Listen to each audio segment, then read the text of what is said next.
status of the nation's children at the heart of her presidential campaign. Leaving Cert upgrades for pupils who appealed results and for some who didn't. And help on the way for Mir, the astronaut and the cosmonaut step into space.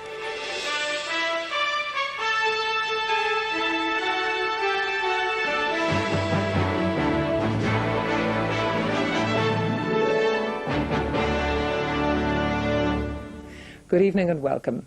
The meeting between government and opposition whips has just ended in Leinster House. Sources indicate agreement has been reached on the terms of reference for the planning tribunal, although Fine Gael want to discuss the new terms at their front bench meeting tomorrow before finally agreeing them.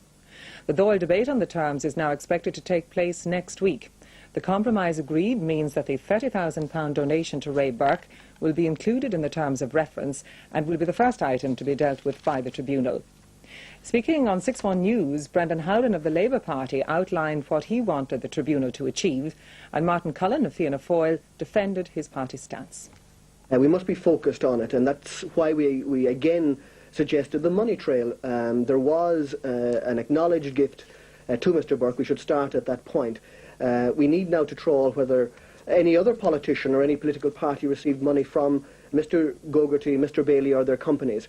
And when we've looked at that, was there any other motivation in relation to buying favours associated with that?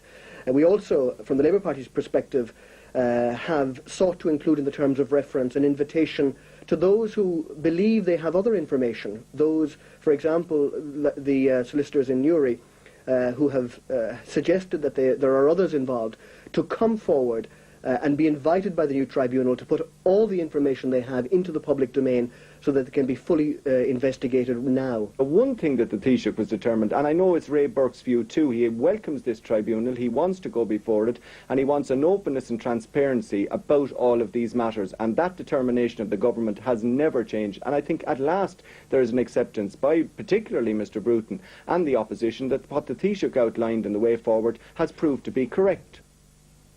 And our political correspondent, Una Claffey, joins us now from Leinster House. Well, Una, it looks like there has been agreement on the terms of reference. What do we know about the key changes? Well, what has essentially happened today is several hours of negotiation following an exchange in the Dáil this morning, during which it was quite clear from the demeanour of the Taoiseach that he was seeking some form of compromise to reach agreement with the opposition. The Labour Party leader, Dick Spring, saw that opening and, it has to be said, went for it and proposed a way of dealing with it which would put the actual issue of the £30,000 donation to Ray Burke into the terms of reference without actually naming Mr Burke. Now, we understand that what is now to happen is the tribunal will actually prioritise the donation as acknowledged in the Dáil on the date in which Mr Burke made a statement, which is about 2 weeks ago. But it won't name him per se, but it's clear what they are talking about. And that issue will be dealt with first and will be reported upon. Now, it's also clear that Fine Gael are still concerned about certain aspects of the terms of reference. They are concerned about the possibility of some of the terms not being correctly constructed in the terms of the actual act which established the tribunals. They want to discuss it further at their front bench meeting in the morning, but they are happy that at least the donation is in there, and they have agreed at this point to not actually naming Ray Burke in the terms of reference. And this was what the Taoiseach wanted to avoid all along and has managed to do so.